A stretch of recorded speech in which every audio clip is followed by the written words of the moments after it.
Good morning. Today I want to share with you one of the most challenging days of my career as an incident commander and the critical lessons learned through managing a toxic chemical release that could have resulted in catastrophic consequences for our workforce and our community as a whole.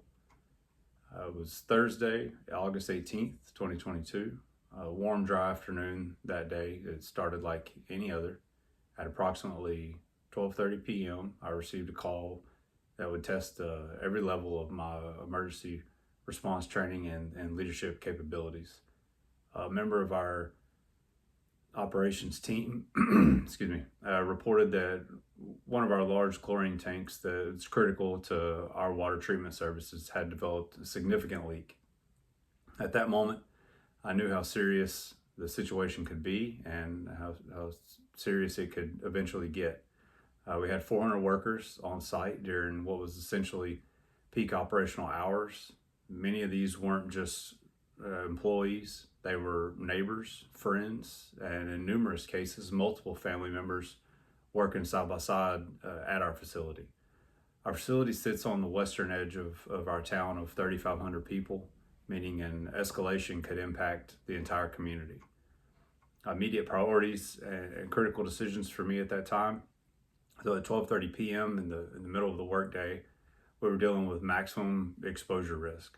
Workers were scattered across our entire facility, many engaged in activities that required concentration and coordination to get to them. We had people in the break room at the time eating lunch. We had people breaking outside. We also had regular operations still going on during this time. So the warm, dry conditions meant an increase in the kinetic energy of the gas molecules, causing them to move faster and diffuse more rapidly through the air.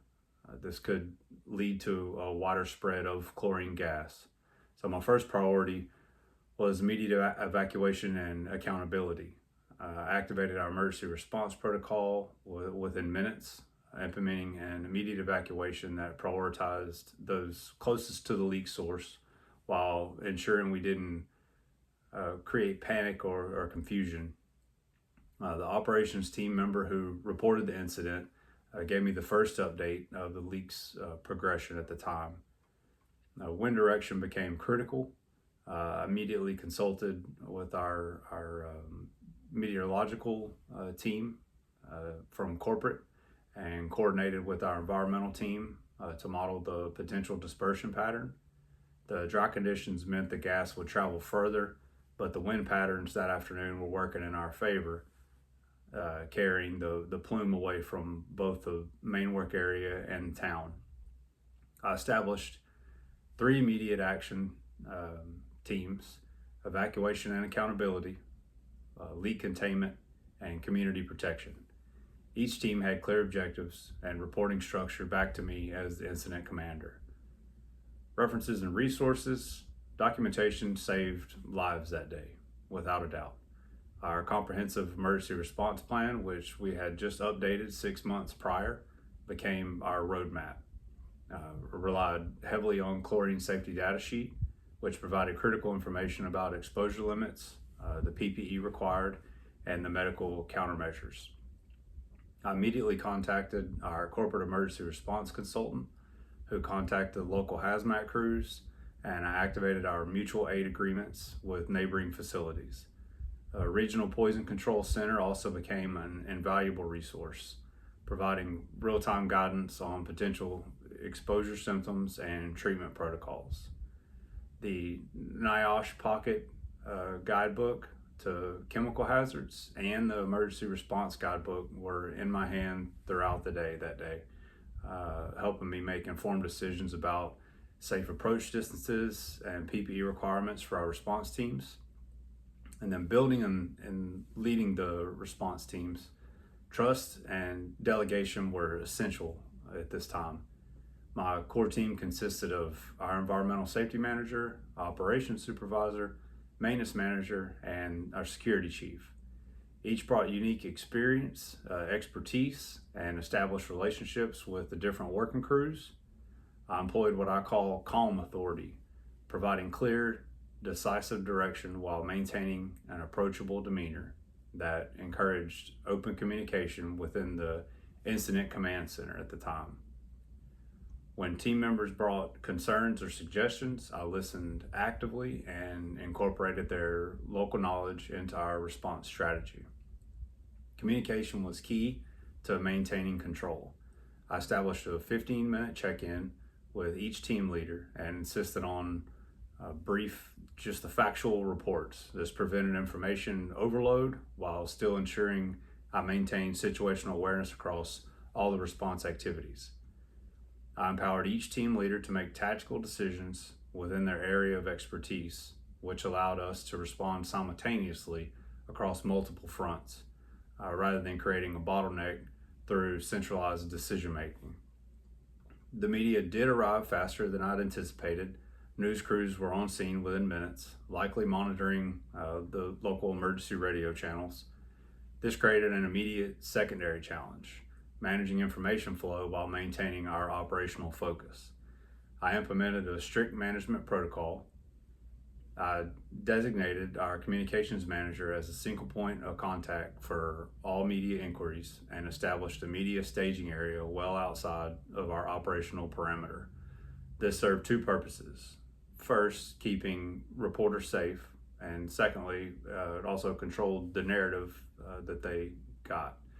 We didn't want them receiving any false information from any unapproved, unverified sources. Transparency with boundaries became my approach. I provided regular factual updates about our response efforts and safety measures without compromising operational security or creating unnecessary alarm. I put major emphasis on our proactive response, the absence of injuries, and our coordination with the local emergency services and hazmat crews. The key was being proactive rather than reactive in our communications. By providing regular updates, we prevented speculation and maintained credibility with both media and our community leaders and stakeholders. Emotional intelligence was critical as technical knowledge. In a small town where multiple family members work together, managing emotions and maintaining focus requires constant attention to the human element in the incident. I made it a point to personally visit each evacuation area, ensuring to make eye contact with the workers, acknowledging their concerns, and providing reassurance based on facts rather than just going through the motions, so to speak. When I encountered family members worried about relatives in different areas of the facility, I made sure that they received specific information about their loved one's status.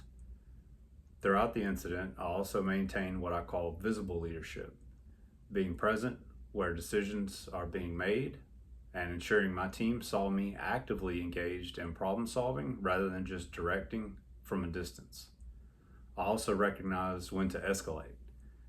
As the incident progressed, I maintained constant communication with our corporate emergency response team and local emergency services, ensuring we had additional resources available if the situation began to deteriorate. Fortunately, it did not.